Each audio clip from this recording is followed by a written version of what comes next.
Well, hi, Leafs Nation. Welcome to Las Vegas, where things are certainly about to heat up. 47 degrees Celsius, 100+ degrees Fahrenheit. That's outside. Inside, we're getting set for the midweek National Hockey League Awards, and the Leafs coming off a tremendous season. And as a result, head coach Mike Babcock up for Coach of the Year, and Auston Matthews up for Rookie of the Year. We had a chance to talk with both members of the Blue and White here today in Las Vegas. Mike, can you put a coaching award possibility into perspective with the season you've had and obviously where you want to go as a team?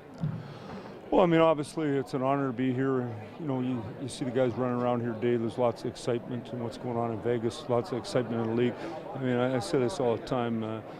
You know, I thought Sully and Labby did an unbelievable job representing the coaches, and the guy who wins the Stanley Cup is the Coach of the Year without any question.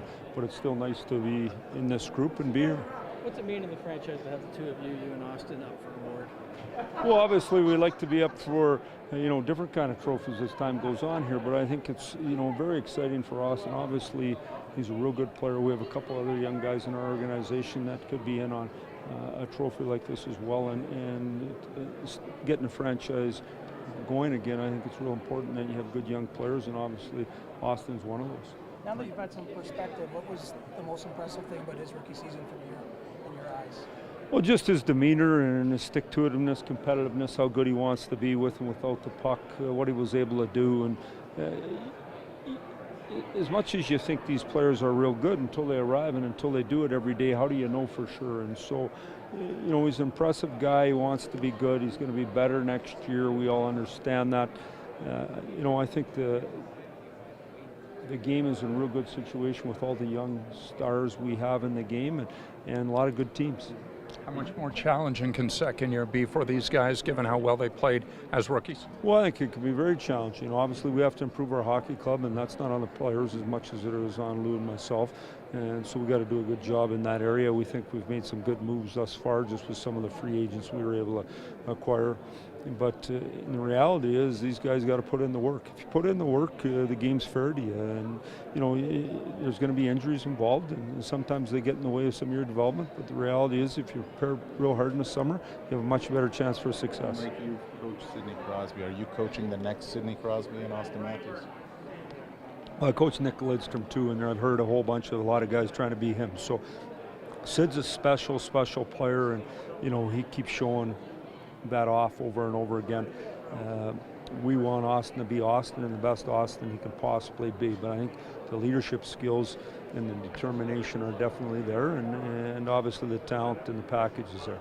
How does he talked about this recently, how does he benefit from watching what Sid did and what he's gone through, not just this spring but last spring too, but having that experience? Well, I just think anytime you're around, I think before you get to the league, you have a perspective, you understand what the NHL, you watch it, but you don't watch it in the same detail. Once you get in the league, and especially when you feel like your team's good, you get to play against good players and you get to watch good players. And when you see them do special things at special moments, that's what good players do. Game breakers are game breakers. They make a play when no one else can when the game's on the line, and their determination shows. And I thought, you know, Sid did a great job of that, but his whole team did. I thought the poise Kunitz made on the final goal, they hadn't had the puck in a long time in the offensive zone. He just held before he made the play. To me, there's lots of good things that if you watch Pittsburgh close, you watch Nashville close, that you saw that can help your team get better. Yeah, it's really flown by. I mean, you know, this whole year, the whole summer, just you know, it goes by fast. So you know, this position last year was a little bit more hectic, but it's nice to have some time, you know, to myself with my family and just kind of relax, come up here. Similar to the All-Star game, you're surrounded by the game's best players, so it's always a good time. You grew up not that far from here. You see the buzz in the city right now for the Golden Knights and the expansion draft. I mean, what's that like for you? Yeah, personally, I mean, I think it's awesome. You know, like you said, I grew up a 5-hour drive away, played a lot of hockey tournaments here, so pretty familiar with the area. And you know, I think with them getting a team, it's you know, it's just going to be awesome. You know, hopefully we'll build a nice rivalry there with Arizona, with the teams in California, and you know, hopefully be some good hockey. The attention and focus this time around a little different, maybe more enjoyable from what it was last year when you were really front and center? Yeah, a lot more, like I said, you kind of, you know, last year it's kind of hectic, pretty stressed out, and it's nice just to be able to relax a little bit and, you know, have fun, be here. at this unbelievable event. So definitely looking forward to it. Did you just get this hot in Arizona when you were growing up? Yeah, it's about the same. So. From playing hockey?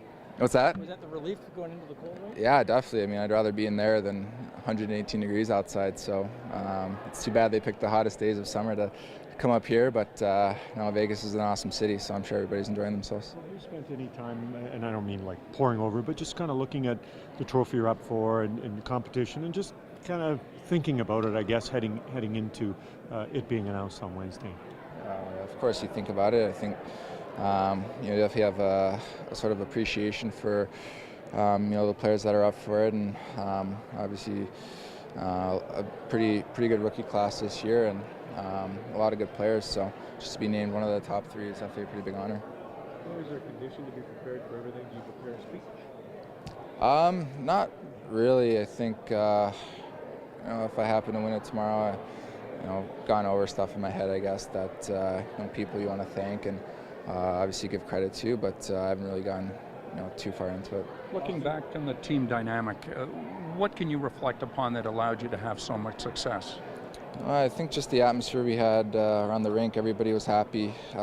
Everybody loved coming to the rink every day, and a really special group of guys. So I think all of us are really looking forward to next year, and the future. I think this team's going in the right direction. So a lot of really good young talent, and I think it makes it even better that everybody's just a good person and fun to be around. How much have you been following the expansion off-season, the rules, the protected lists, how good this team could be?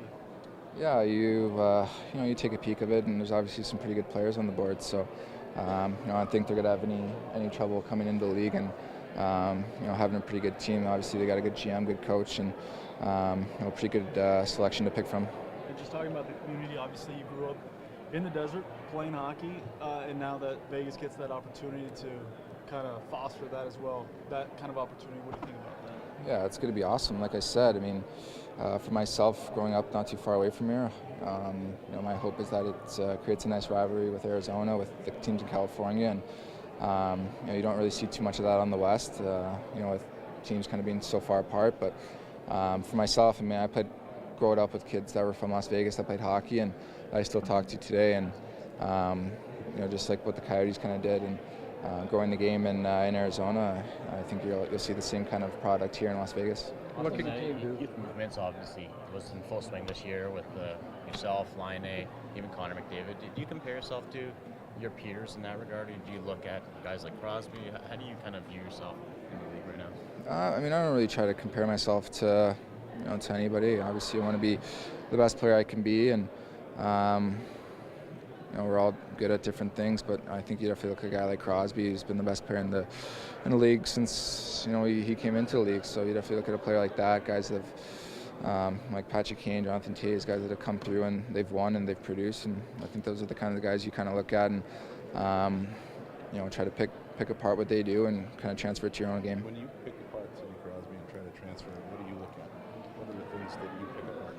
I think just what separates him is just his determination. Pretty good example of it during the playoffs. It's been a pretty good example of his whole career. So, just his determination. He's not going to lose a puck battle, or he's not going to lose. He just hates to lose, and that's why he's won 3 Stanley Cups now. So, like him, guys like Toews, Malkin, Kopitar, they all kind of have those similar characteristics. But I think a guy like Crosby just was able to separate him from the pack. Do you almost have to remember that they were once in your shoes too? Yeah, absolutely. I'm sure. I've talked to him before, and he's kind of told me the same thing, just how fast it's flown by. I mean, this is his 10th, 11th year in the league, and he just seemed like yesterday that he was a rookie. So, it's definitely a good guy to kind of talk to and pick apart. He's obviously the best player in the world for a reason.